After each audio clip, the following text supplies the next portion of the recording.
I would like to now welcome Andrew Rigie to testify. After Andrew, I will be calling on Robert Bookman and then Amy Healy. Thank you. Good afternoon. First, I'd like to thank the speaker, Chair Jonai, and Cohen, all the members and staff for putting today's hearing together. Listen, the restaurant industry and nightlife industry is vital to the economic footprint and social fabric of New York City. And our city will not recover unless this industry is at the forefront and the core of this recovery. And that's why we are very thankful for many of the bills being introduced today. And I have submitted written comments for the record, but I do want to touch on 3 bills in particular, and then I'm happy to answer any questions. These 3 bills we support: 1908A, 1914, and 1932. Per 1908A, I want to make it very clear that the third-party delivery platform situation was a crisis before we were in this crisis. Restaurants cannot afford to pay 15 to 30% per order to these delivery companies. And what companies like Grubhub and Seamless are doing is using sophisticated techniques to basically extract as much money as possible out of businesses pre and during this pandemic. We need to cap delivery fees at no more than 10%.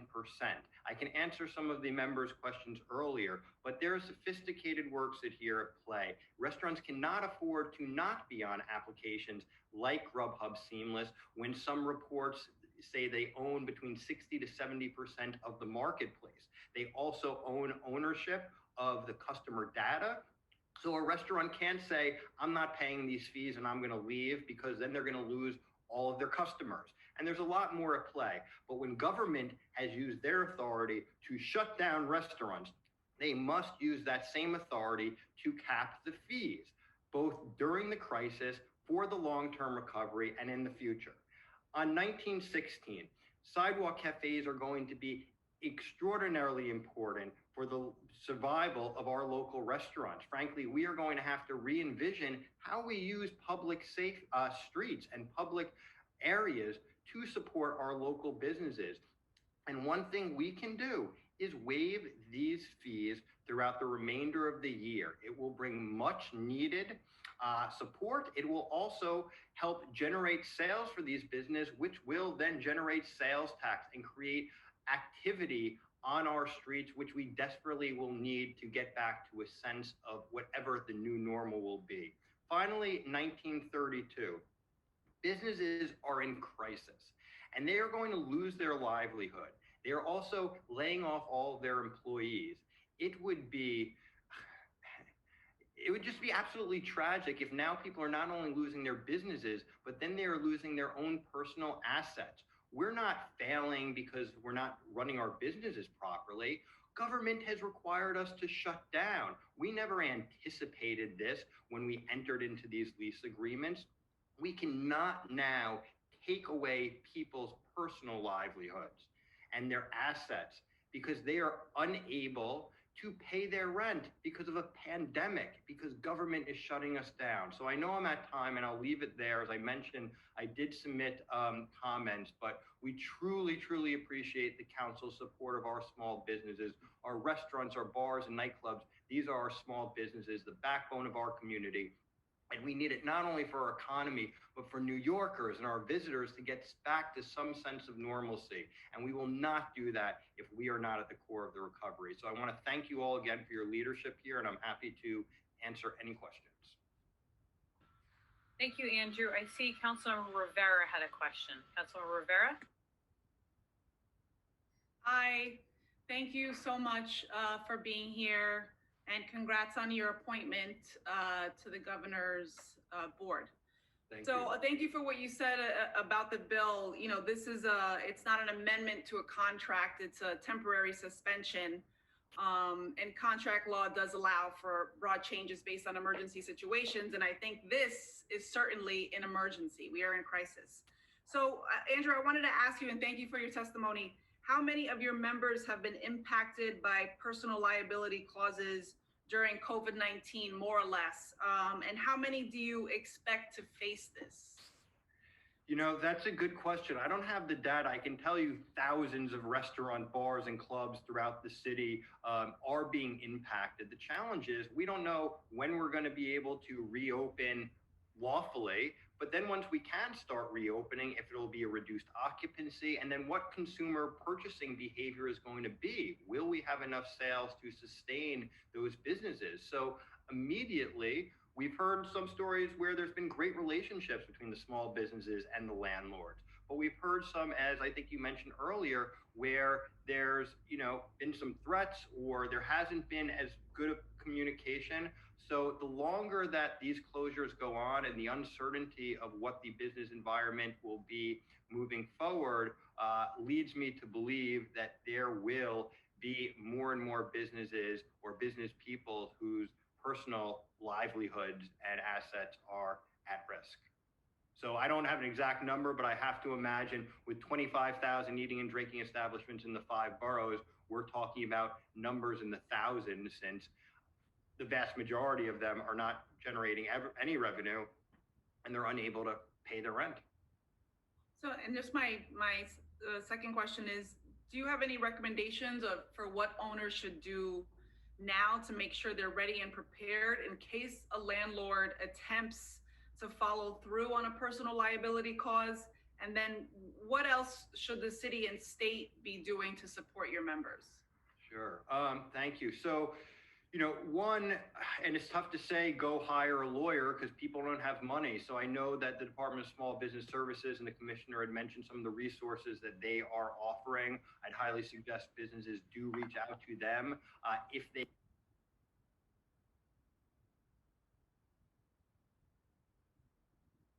can speak with a lawyer, or they can reach out to groups like the New York City Hospitality Alliance, and we can try to provide some general guidance. But you need to have dialogues with your landlords. And like I said, there are some good landlords that understand, because we as New Yorkers are all in this together, and there's not going to be another restaurant ready to reopen if a business, just shuts down. And that's going to have great consequences for the city of New York. So I think one is dialogue, but also make sure, to the best of your ability, you have legal counsel guiding you through all of this.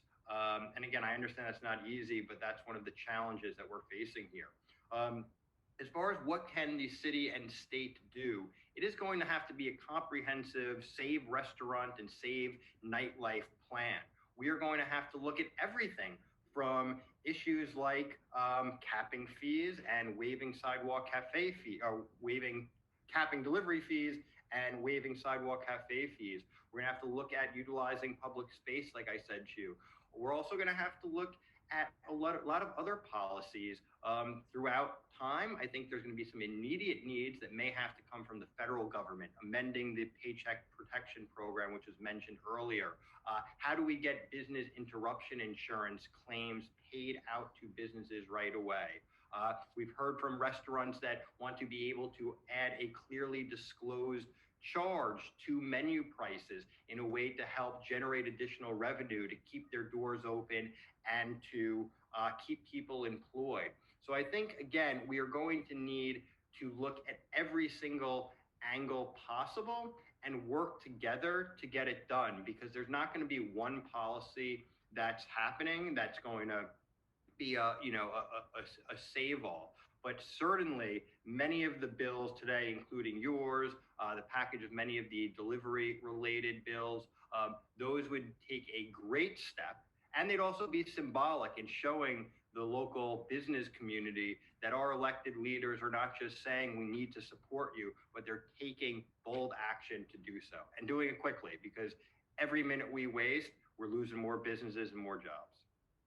Thank you. And I did write a letter to the governor specifically trying to include what I think the language should be for the business interruption clarification, which so many of you will not qualify for based on what stands right now. So thank you so much for your time, and thank you to the chairs for the ability to ask questions. Thank you, Council Member. Thank you. I see Chair Cohen had a follow-up question. Thank you, Stephanie. Andrew, it's good to see you. You too. I had two questions I wanted to ask. Are you concerned at all about the impact of the availability of credit if the council, I'm referring specifically to the public advocates resolution or Councilwoman Rivera's legislation. I'm concerned that I don't want to freeze credit to these businesses, and if lenders can't use the normal contracting procedure loan agreements, are you concerned about that at all? I think many there are complexities in all of this. I do believe many of these types of loans, not the ones that are just being offered today, but the ones that are going to be needed for opening capital for businesses to open, are going to have to be backed from the government. These are going to be difficult choices to make. But if we are serious about getting businesses, reopened, we are going to have to pass multiple bills. So if for some reason one bill that is passed is going to then prevent a business from getting a loan, we need to understand why that's going to happen. And frankly, the government may need to step in and provide some sort of backstop. Again, I think everything we do, there's going to be additional questions that need to be addressed.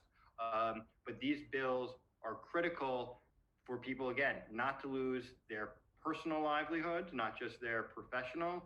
And if the government is going to have to step up in some ways to support or back these other entities, then that's what needs to be done. The situation demands it. Well, do you think it might be a better approach to be offering guarantees rather than sort of changing the nature of the agreements?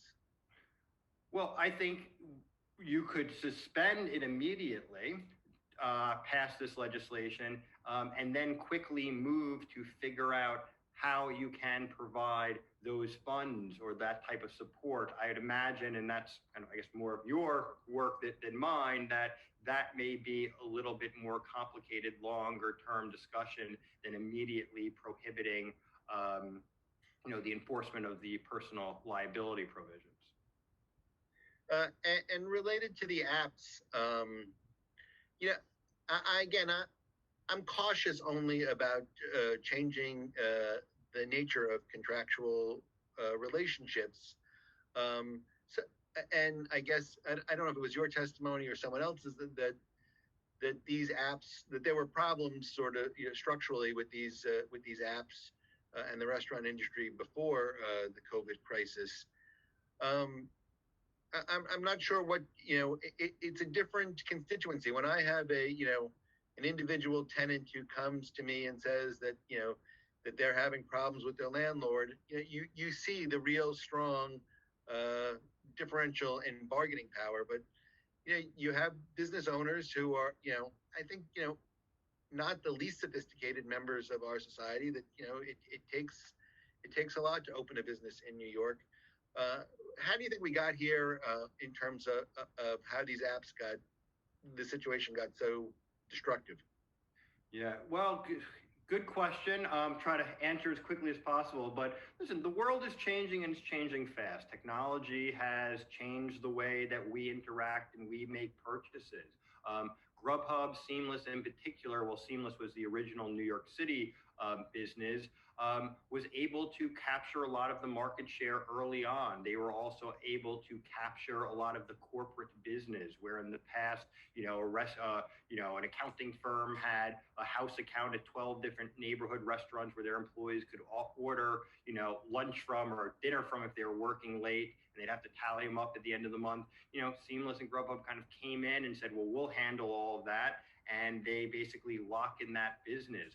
Consumers are so used to the convenience and paying on their phone that they don't realize when they order through some of these apps, not all of them, I want to be very clear, some of them are very good and have done the right thing, how they are harming the businesses. So I think part of it was certain companies were able to get in early and capture an enormous amount of the market share, and then use sophisticated techniques to keep diners on their apps and keep businesses on their apps by controlling the catering business, by purchasing Google AdWords and other sophisticated SEO techniques to ensure that anytime anyone, visits, wants to order from Andy's, bar and grill, and they Google it, that somehow their third-party platform is going to come up before Andy's Bar and Grill's actual website. They've also created phone numbers for the restaurant. So when a customer thinks that, hey, I'm ordering directly from my restaurant, guess what? You're not. You're ordering through the Grubhub Seamless one that's been levying bogus fees for years now and has still not appropriately dealt with it. So much so that we need legislation in the city council to say, you're prohibited from charging fees for services you did not render. I mean, this is kind of crazy talk. You would never think we're having this conversation, but we are. So, there's that. There's also the spending of millions of dollars on TV ads, on the subways. They take out ads. So they're doing everything in their power to redirect consumer purchasing behavior so they can get a fee any way they can. And even the larger, more sophisticated restaurant groups do not have the resources or the bandwidth to be able to compete, especially when all of their competitors are also listed on those websites, and all of a sudden you're going to come up lower in the search results, or maybe you'll just disappear. I will tell you one last thing on that is, I've been doing this work for a long time over some really challenging issues, everything from minimum wage to paid sick leave and all these issues, where small business owners that are consumer facing would come to public hearings and speak out. And it's not always a great look. But when it comes to this issue with third-party delivery platforms like Grubhub and Seamless, they are scared. They almost are being silenced. As you saw earlier, the person who just spoke prior to me is concerned about retribution. I want to thank Councilmember Joe and I for recognizing and for having their back. This is a real significant issue. It's very sophisticated. And again, when we're required to close, we need support. And when we open back up, we need support. This is not only about small businesses and jobs, we're also vital to the food supply system of the city of New York. And if restaurants close because they can't afford doing third-party delivery, then New Yorkers aren't going to be able to get their food. And I think we've seen the display of philanthropy and support our local restaurants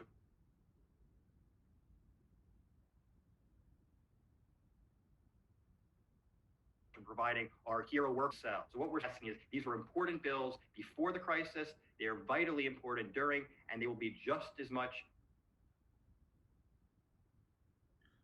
He's losing his bandwidth. moving forward. Yeah. Oh, I'm sorry, am I here? Yeah, you cut out a little bit. We got the gist of it. Thank you very much, Andrew. Thank you. Thank you. Thank you. Chair Joan, I had a question or some remarks to make. Thank you, Stephanie, and thank you, Chair Cohen. I'm getting messages that we have so many people lined up to ask questions, both from the council members and so many that have testified, that we're going to try to limit now the questions and answer portions to 3 minutes for members, please. Thank you. Thank you, Chair. I'd like to invite Robert Bookman to testify next. After Robert, I will be calling on Amy Healy and then Josh Gold. Robert? Thank you for the opportunity. Thank you for the opportunity to testify today in this historic council hearing. I want to thank council staff as well for putting this together so seamlessly. I'm sure that was not an easy job. It's historic because it is not only the first virtual hearing, but because the small business community, especially the hospitality industry, is in historic trouble. I've been involved as an attorney with small businesses and testifying before this council going back 30 plus years since my time in city government at the Department of Consumer Affairs. Never before have I seen anything like what we are experiencing now. Not 9/11, not the recession in the late 1980s, not the Great Recession. This is different. This has the real makeup of an unprecedented closing of thousands of neighborhood businesses forever. If we do not act at every level of government, we could see our commercial strips in every neighborhood turn into ghost towns. That is why these bills are so important. Not just for the message that they send, that this body is listening and hearing small businesses, but that it is acting, and quick action is desperately needed. Restaurants were the first to be closed, and they will likely be the last to be reopened. Even then, we do not know what reopening will mean or look like for a long time to come. 50% capacity is not profitable. But for now, we must keep the food flowing, especially for the tens of thousands of New Yorkers that rely on delivery to eat. To do that, we must immediately rein in the monopolistic big businesses that dominate the food delivery ordering industry. Let's be clear. All they do in New York City is transmit an order. They do not cook the food, and with minor exceptions, they do not deliver the food. And for this, they grab over 20% of every order. While these fees were not sustainable when the restaurant was filled with diners, it is simply an outrage now that we are empty. This is why other cities like San Francisco, Seattle, Chicago, and LA have either already instituted fee caps on these companies, some as low as 5%, or are actively pursuing it like you are.